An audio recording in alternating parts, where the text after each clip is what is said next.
All right, now let me quickly take you through what the Supreme Court has observed here while pulling up the Chandrababu Naidu government in Andhra Pradesh. The TDP government has been pulled up for literally rushing into speaking to the media even before an investigation could complete on its behalf. In fact, what the court says here very clearly is that God should be kept away from any kind of politics. That's what the court has said, asking why the Chandrababu Naidu government has made statements when a current probe by the SIT team is still underway. So while probe is underway, why should you be making statements, premeditated statements before the media? In fact, the court there clearly observing that the SIT is investigating into this matter, but yet the Chandrababu Naidu government deemed fit to express its grievances to the media much after the lab report had come out. In fact, the lab report came out, the test was done somewhere around July. The report came out about a week or two later, but it was released before the media in the second week of September. So the court also observing why was there so much gap from the time the report was that came to your hand to the time you actually released it to the media. What was the reason for that delay? And all the more looking at this case very closely, the Supreme Court has observed that the lab report prima facie indicates that rejected ghee was tested, basically to suggest that the ghee that was used in the prasadam, that basically went for test, was not the same ghee that was used to make the prasadam. That the ghee that was found to be adulterated was tested, but that was not the ghee that was used to make the prasadam. A clear demarcation that the court has set here.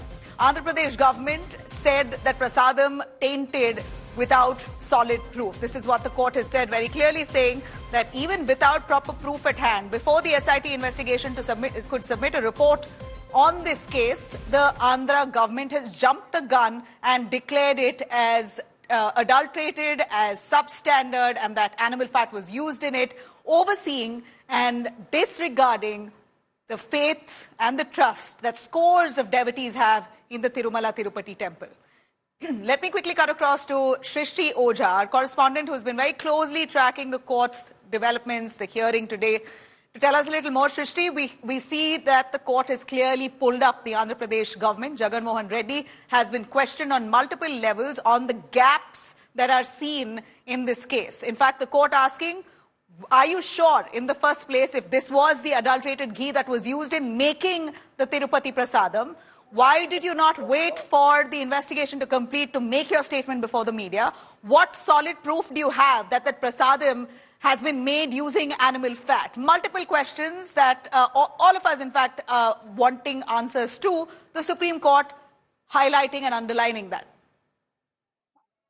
Well, definitely, Nabila, it was one of the main highlights, something that the court focused on the most during the hearing. Andhra Pradesh Chief Minister Chandrababu Naidu's claims regarding Tirupati Laddu, and the court has in fact raised a big question mark on the claims made by him, coming down heavily on the chief minister for making such a public statement when the investigation was still under process. The court pointed out that because investigation was found necessary, the chief minister made such statement even prior to the FIR was lodged and the SIT was constituted in this case. So according to the court, the top court, it wasn't appropriate on part of a high constitutional functionary like the chief minister to make such a statement which could affect sentiments of not just one or two persons, but crores of devotees across the country.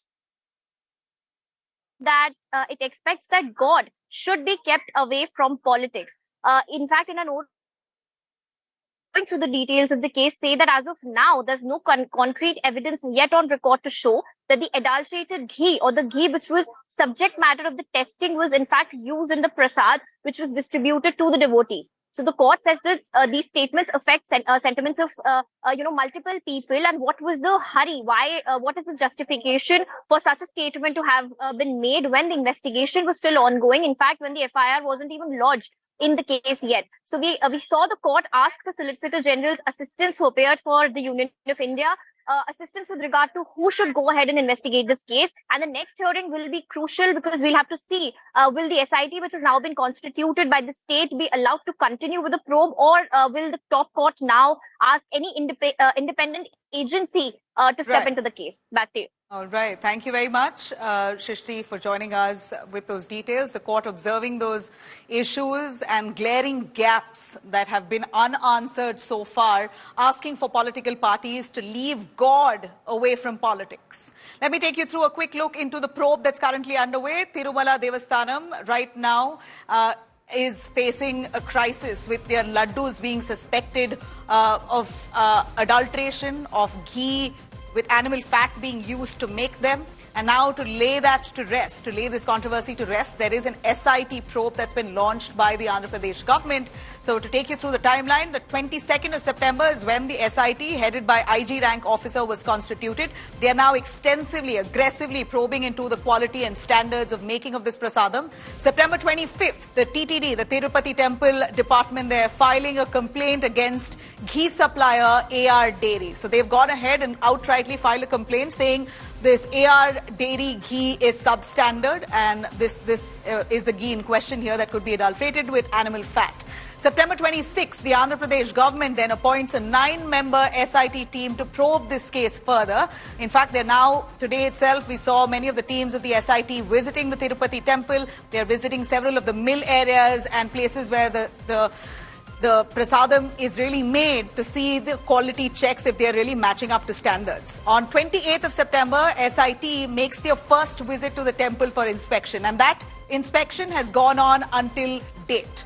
Now, September 30th, SIT, as I mentioned to you, has visited the warehouse inside the Tirumala temple. I'm mentioning this here only so you have a clear understanding into the aggression with which the SIT currently is probing this case to see if there is any malfunction in the making of the Tirupati laddus. It's cracked down on with immediate effect. Of course, the Supreme Court still continues to observe this matter. The petitions asking for an independent probe into this case. The petitioners, many of them not agreeing with the current SIT probe, saying it's handled and influenced by the current state government. So therefore, we want a judicial probe that's observed by the Supreme Court itself, an independent probe into this controversy, whether or not it's true that these laddus were indeed made with animal fat or not. Let's see what the court has to say with that regard.